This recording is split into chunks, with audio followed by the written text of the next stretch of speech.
ನಮಸ್ಕಾರ ವೀಕ್ಷಕರೇ, BNN ಕನ್ನಡ ನ್ಯೂಸ್ಗೆ ಸ್ವಾಗತ. ನಾನು ವಿಶಾಖ ದೇವೇಂದ್ರ ಕುಮಾರ್. ನರೇಗಾ ಯೋಜನೆಯಿಂದ ಮಹಾತ್ಮ ಗಾಂಧೀಜಿ ಹೆಸರನ್ನು ತೆಗೆದುಹಾಕುವ ಕೇಂದ್ರದ ನಡೆ ವಿರೋಧಿಸಿ ಕಾಂಗ್ರೆಸ್ ಪ್ರತಿಭಟನೆ.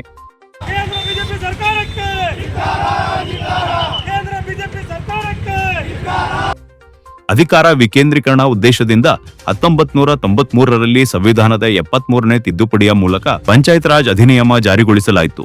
ಆದರೆ ಇಂದಿನ ಕೇಂದ್ರ ಸರ್ಕಾರ ಅಧಿಕಾರವನ್ನು ಕೇಂದ್ರೀಕರಿಸಲು ಹೊರಟಿ ಮಹಾತ್ಮ ಗಾಂಧೀಜಿ ಹೆಸರಿನಲ್ಲಿದ್ದ ನರೇಗಾ ಯೋಜನೆ ಹೆಸರನ್ನು BBGರಾಮ್ಜಿ ಯೋಜನೆ ಎಂದು ಬದಲಿಸಲು ಕೇಂದ್ರ ಸರ್ಕಾರದ ನಿರ್ಧಾರವನ್ನು ವಿರೋಧಿಸಿ ಬಸವ ಕಲ್ಯಾಣ ಬ್ಲಾಕ್ ಕಾಂಗ್ರೆಸ್ ಕಾರ್ಯಕರ್ತರು ಪ್ರತಿಭಟನೆ ನಡೆಸಿದರು.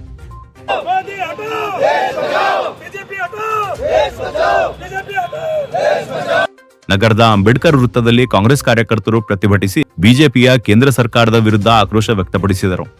ನರೇಗಾಯಿಂದ ಮಹಾತ್ಮ ಗಾಂಧೀಜಿಯವರ ಹೆಸರನ್ನು ತೆಗೆದುಹಾಕುವ ಕೇಂದ್ರ ಸರ್ಕಾರದ ನಿರ್ಧಾರವು ಅವರ ಮೇಲಿನ ಸರ್ಕಾರದ ಅಸಮಾಧಾನವನ್ನು ಪ್ರತಿಬಿಂಬಿಸುತ್ತದೆ ಎಂದು ಕಾರ್ಯಕರ್ತರು ಆಕ್ರೋಶ ವ್ಯಕ್ತಪಡಿಸಿದರು.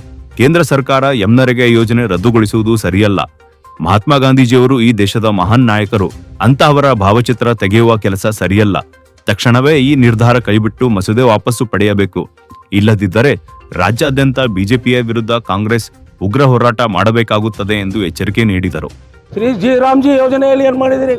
40% ರಾಜ್ಯ ಸರ್ಕಾರ ಕೊಡಬೇಕು, 60% ಕೇಂದ್ರ ಸರ್ಕಾರ ಕೊಡಬೇಕು ಅಂತ ನಿಯಮಗಳನ್ನು ಮಾಡಿದ್ದೀರಿ.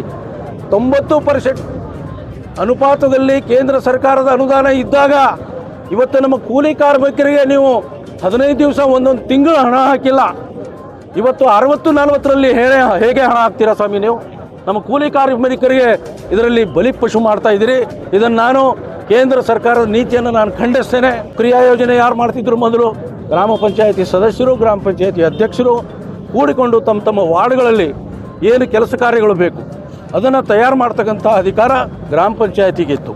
ಇವತ್ತು ಮಹಾತ್ಮ ಗಾಂಧೀಜಿಯವರ ಕನಸು ಏನಾಗಿತ್ತು? ಗ್ರಾಮ ಸ್ವರಾಜ್ಯನೇ ಅವರ ಕನಸಾಗಿತ್ತು. ಅದಕ್ಕೇನೆ ಮಹಾತ್ಮ ಗಾಂಧೀಜಿಯವರ ಹೆಸರಿಟ್ಟಿದ್ದು ಆ ಯೋಜನೆಗೆ.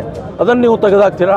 ನಮ್ಮ ದೇಶ ಕಂಡ ಮಹಾನ್ ನಾಯಕರು ಮಹಾತ್ಮ ಗಾಂಧೀಜಿಯವರ ಒಂದು ಭಾವಚಿತ್ರನ ತೆಗೆಯುವಂಥದ್ದು ಮತ್ತು ಜನರ ಮನಸ್ಸಿನಲ್ಲಿ ಅವರ ಹೆಸರನ್ನು ಅಳಿಸಬೇಕು ಅನ್ನೋಂಥ ಒಂದು ಕುಟಿಲ ನೀತಿಯನ್ನು ಅವರು ಮಾಡ್ತಾ ಇದ್ದಾರೆ. ಇದು ನಾವು ಕಾಂಗ್ರೆಸ್ದವರು ತೀವ್ರವಾಗಿ ಖಂಡಿಸ್ತೀವಿ. ಮತ್ತು ಇವರು ಈ ನಿರ್ಧಾರನ ಹಿಂತೆಗೆದುಕೊಳ್ಬೇಕು. ಇಲ್ಲ ಅಂತಂದರೆ ಇಡೀ ಒಂದು ನಮ್ಮ ಕರ್ನಾಟಕದಲ್ಲಿ ರಾಜ್ಯದಾದ್ಯಂತ ನಾವು ಇದನ್ನು ತೀವ್ರವಾಗಿ ಪ್ರತಿಭಟನೆ ಮಾಡ್ತೀವಿ ಅಂತ ಈ ಸಂದರ್ಭದಲ್ಲಿ ಹೇಳ್ತಾ ಇದ್ದೀನಿ.